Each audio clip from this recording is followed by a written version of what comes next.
اب آپ دیکھیں بہت سارے لوگ یہ تصور کرتے ہیں کہ یہ دن بھر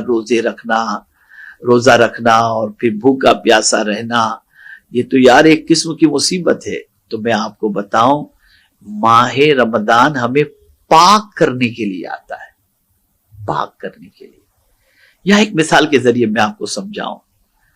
کہ 11 مہینے تک ہم نے اپنے دامن پر، اپنے وجود پر گناہوں کے دھبے لگا دیے، اتنے گناہ کیے کہ پورا جسم گناہوں سے آلودہ ہے، ظاہر بھی اور باطن بھی۔ اور یہ بھی بتا دوں، ہم بھلے دنیا کے سامنے پرہیزگار بن کر کے گھومتے ہوں، لیکن قرآن کہتا ہے بل الانسان علی نفسہ بصیرہ، ہر انسان اپنے بارے میں جانتا ہے، اپنے آپ کو دیکھتا ہے، کیا وہ اندر سے ہے،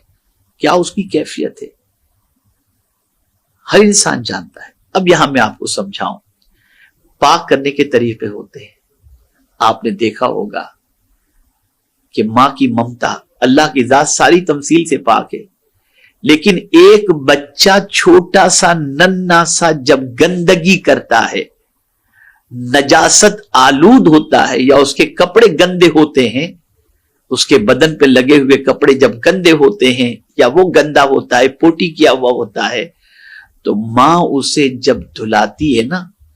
اور اسے صاف کرتی، تب وہ چیختا ہے، چلاتا ہے اور روتا ہے۔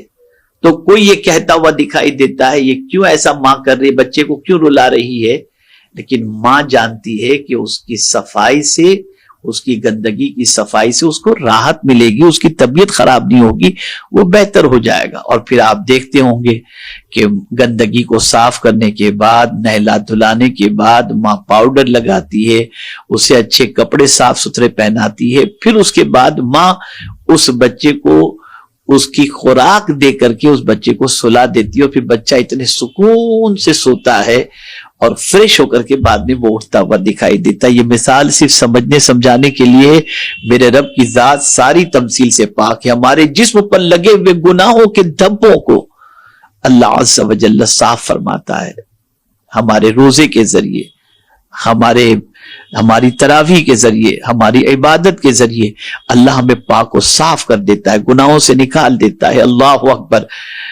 اور اسی لیے قرآن مقدس میں اللہ نے فرمایا وَلَكِنَّ اللَّهَ يُزَكِّي مَن يَشَاءُ، اللہ جسے چاہتا ہے پاک فرما دیتا ہے۔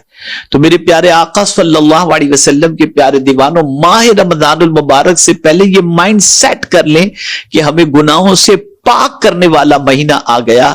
اور ہم اس مہینے کے اندر خوب سے خوب تر اللہ کی بارگاہ میں رو کر اور گناہوں سے بچ کر اور گناہوں سے توبہ کر کے اپنے گناہوں کے دھبوں کو مٹانے کی انشاءاللہ العظیم کوشش کریں گے۔ میرے پیارے آقا صلی اللہ علیہ وسلم کے پیارے دیوان